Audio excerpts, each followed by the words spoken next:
Michael, do you what's your view on this 3% level and how important psychologically it is for investor sentiment? You're right. It's been a very sharp increase just the last couple of weeks. I think yields are up 20 basis points just in a couple of days. Yeah. The yield curve has steepened with the long end, these 10-year yields, and longer underperforming shorter maturity yields, which is the opposite of what's been happening for the past 18 months.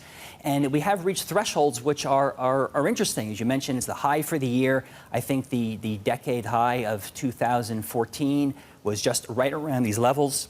It's going to be interesting to see if we stop here and we hold these levels, or we push higher and establish a new range. Right. Now, our view for a while has been that things are changing. The world does not look like it did between 2008 and 2016. Things are better around the world. We have synchronized growth. The Fed is on a mission to keep raising interest rates, apparently, and that we've got a lot of negative news. So I would say it's not one factor which drove yields sharply higher recently. Right. It's kind of the accumulation of lots of things, and the straw which broke the camel back, I think, is this inflation fear. But so do you see this 3% level as a cap, though? I would think fundamentally no, in the sense that if you look at our valuation models that we think of, and where is fair value, appropriate value given current situations, it's probably higher than where it is now, but not a whole lot higher. Somewhere, certainly no higher than 3.5%. But a lot of it comes down to how much do you think the world in the future is going to look like the more recent past, versus, or are we returning to a world like we did prior to the global financial crisis? And where you stand on that, how much the future is going to be secular stagnation, or are we breaking out of that mold, will really tell you, are we going to break 3.5% or higher, or are we going to stop somewhere 3.25% and that's it? Yeah, and Michael raises the question, at what point does it warrant pause on EM as well if we get to 3% or 3.5%? I mean, I have a GTV chart that kind of shows what we've been seeing here in Asia. I mean, India, Indonesia, seeing one of these routes that continues to roll on when it comes to government paper. The biggest one-day sell-off we saw in Indonesian bonds in 7 months just yesterday. You see the central bank trying to put a floor on the currency for 2 months now. It seems like they can't really do much about it right now.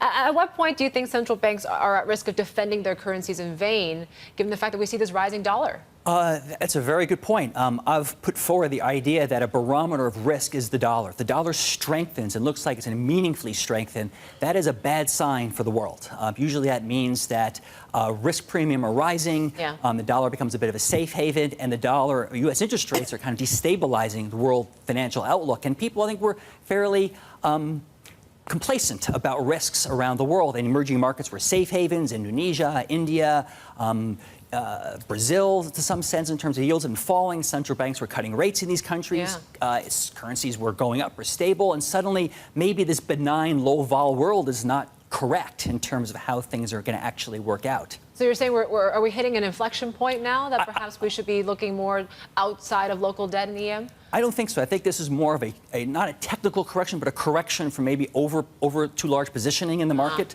And fundamentals are still quite supportive for emerging market local debt, relatively speaking, but it just may be positions were too big relative to the shocks we're seeing. So in other words, rising long-term Treasury yields is not a big deal if it happens slowly and steadily. Yeah. Sharp upward moves like we've seen this month suddenly is not so benign, and it shakes out sort of low conviction investors. You know, that hunt for yield, Michael, not only happening in Asia, but other parts of the world. Where are you looking for that yield? I know the Middle East might hold possibly some attractiveness.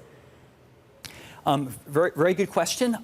One of our general themes has been try to find idiosyncratic opportunities, and what I mean by that is where the domestic situation or fundamentals can blunt any global forces that would be negatively impacting that market. So in the Middle East, one country where we thought things were on the upturn in terms of fundamentals and valuations was Egypt, where T-bill yields are very high. So from a local perspective, you have 17% plus 6-month T-bill yields, a currency which is stable to strengthening. Inflation is falling. Current account deficit is falling because the currency had gotten very, very cheap. Right. The central bank is perfectly happy with a stronger currency. So that all those domestic fundamentals suggest that Egyptian bonds can perform well, even if we get negative factors influencing it.